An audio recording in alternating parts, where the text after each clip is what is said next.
Hi guys, ಷೇರು ಮಾರುಕಟ್ಟೆಯಲ್ಲಿ ದೊಡ್ಡ ಮಟ್ಟದ ನಷ್ಟದಿಂದ ಬಚಾವಾಗಬೇಕಾ? ನಿಮ್ಮ ಕಷ್ಟಪಟ್ಟ ಗಳಿಸಿದ ಹಣವನ್ನು ಕಾಪಾಡಿಕೊಳ್ಳಬೇಕಾ?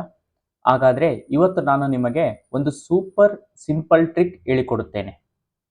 ಯಾವುದೇ ಸ್ಟಾಕ್ ಕೊಳ್ಳುವ ಮುನ್ನ ಒಂದು ದುಬಾರಿ ಆಗಿದೆಯಾ ಅಥವಾ ಕಡಿಮೆ ಬೆಲೆಗೆ ಸಿಗುತ್ತಿದೆಯಾ ಅಂತ ತಿಳಿಯಲು ನಿಮಗೆ PE ರೇಷಿಯೋ ಸಹಾಯ ಮಾಡುತ್ತದೆ. PE ರೇಷಿಯೋ ಅಂದರೆ ಏನು ಗೊತ್ತಾ?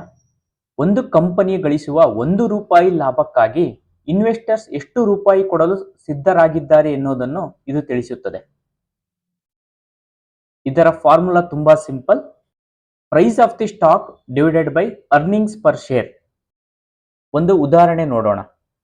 ಒಂದು ಶೇರಿನ ಬೆಲೆ ₹200 ಇದೆ ಎಂದುಕೊಳ್ಳಿ. ಅದರ EPS ₹20 ಆಗಿದ್ದರೆ PE 10 ಆಗುತ್ತದೆ.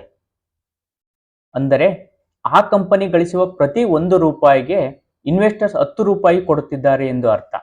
ಸಾಮಾನ್ಯವಾಗಿ ಹೈ PE ಅಂದರೆ ಭವಿಷ್ಯದಲ್ಲಿ ಈ ಕಂಪನಿ ಭರ್ಜರಿಯಾಗಿ ಬೆಳೆಯುತ್ತೆ ಅಥವಾ ಇನ್ವೆಸ್ಟರ್ಸ್ ನಂಬಿದ್ದಾರೆ ಎಂದರ್ಥ. ಅದೇ ಲೋ PE ಅಂದರೆ ಆ ಸ್ಟಾಕ್ ಅಂಡರ್ ವ್ಯಾಲ್ಯೂಡ್ ಅಥವಾ ಅದರ ಗ್ರೋತ್ ಕಮ್ಮಿ ಇರಬಹುದು ಎಂದರ್ಥ. ನಷ್ಟದಿಂದ ಬಚಾವಾಗುವ ಟ್ರಿಕ್. ಮಾರುಕಟ್ಟೆಯಲ್ಲಿ ನೀವು ಮೋಸ ಹೋಗಬಾರದೆಂದರೆ ಆ ಸ್ಟಾಕಿನ ಕಳೆದ 5 ವರ್ಷದ ಆವರೇಜ್ PE ಎಷ್ಟೆಂದು ಚೆಕ್ ಮಾಡಬೇಕು. PE ಆ ಆವರೇಜ್ PE ಗಿಂತ ಜಾಸ್ತಿ ಇದ್ದರೆ ಆ ಸ್ಟಾಕ್ ಎಕ್ಸ್ಪೆನ್ಸಿವ್ ವ್ಯಾಲ್ಯೂಯೇಷನ್ ಎಂದರ್ಥ. ಹಾಗಾದರೆ ಈ ಸಿಂಪಲ್ ರೂಲ್ ನೆನಪಿಟ್ಟುಕೊಳ್ಳಿ. ಈಗ ನಡೆಯುತ್ತಿರುವ ಸ್ಟಾಕಿನ PE 5 ವರ್ಷದ ಆವರೇಜ್ PE ಗಿಂತ ಜಾಸ್ತಿ ಇದ್ದರೆ ಆ ಸ್ಟಾಕ್ನಿಂದ ದೂರ ಇರಿ. ಇವಾಗ ನಡೆಯುತ್ತಿರುವ PE 5 ವರ್ಷದ PE ಗಿಂತ ಕಡಿಮೆ ಇದ್ದರೆ ಆ ಸ್ಟಾಕಿನಲ್ಲಿ ಇನ್ವೆಸ್ಟ್ ಮಾಡುವ ಯೋಚನೆಯನ್ನು ಮಾಡಬಹುದು. ಈ ಒಂದು ಸಿಂಪಲ್ ಟ್ರಿಕ್ ನಿಮಗೆ ಓವರ್ ಹೀಟ್ ಆಗಿರೋ ಸ್ಟಾಕ್ಗಳಿಂದ ಕಾಪಾಡುತ್ತೆ ಮತ್ತು ನಿಮ್ಮ ಬಂಡವಾಳವನ್ನು ಸೇಫ್ ಆಗಿಡುತ್ತೆ. ಹಾಗಿದ್ದರೆ ಈ 5 ವರ್ಷದ PE ಹೇಗೆ ಚೆಕ್ ಮಾಡುವುದು?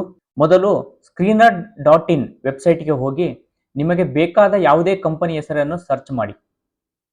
ಕೆಳಗೆ PE ರೇಷಿಯೋ ಮೇಲೆ ಕ್ಲಿಕ್ ಮಾಡಿ 5 ಇಯರ್ಸ್ ಅನ್ನು ಸೆಲೆಕ್ಟ್ ಮಾಡಿ. ಅಲ್ಲಿ PE ಮತ್ತು ಮೀಡಿಯನ್ PE ಸೆಲೆಕ್ಟ್ ಮಾಡಿ. ಈ ಮೀಡಿಯನ್ PE ಲೈನ್ ಇದೆಯಲ್ಲ, ಇದೇ ಈ ಕಂಪನಿಯ 5 ವರ್ಷದ ಆವರೇಜ್ PE. ಈ ಲೈನ್ಗಿಂತ ತುಂಬಾ ಮೇಲಕ್ಕೆ ಟ್ರೇಡ್ ಆಗ್ತಿರೋ ಸ್ಟಾಕ್ಗಳನ್ನು ಖರೀದಿಸಬೇಡಿ. ಷೇರು ಮಾರುಕಟ್ಟೆಯಲ್ಲಿ ಹಣ ಗಳಿಸುವುದಕ್ಕಿಂತ ಮುಂಚೆ ಇರೋ ಹಣವನ್ನು ಉಳಿಸಿಕೊಳ್ಳುವುದು ಮುಖ್ಯ. ಈ ಸಿಂಪಲ್ ರೂಲ್ ಫಾಲೋ ಮಾಡಿ ನಿಮ್ಮ ಹಣವನ್ನು ಸೇಫ್ ಮಾಡಿಕೊಳ್ಳಿ. ಈ ಮಾಹಿತಿ ಇಷ್ಟವಾಗಿದ್ದರೆ ಈ ವಿಡಿಯೋಗೆ ಲೈಕ್ ಮಾಡಿ ಮತ್ತು ಇನ್ವೆಸ್ಟರ್ ಫ್ರೆಂಡ್ ಜೊತೆ ಶೇರ್ ಮಾಡಿ. ಇಂತಹದೇ ಸೂಪರ್ ಅಪ್ಡೇಟಿಗಾಗಿ ನಮ್ಮ ಚಾನಲ್ ಫಾಲೋ ಮಾಡಿ. ಮುಂದಿನ ವಿಡಿಯೋದಲ್ಲಿ ಸಿಗೋಣ. Happy investing.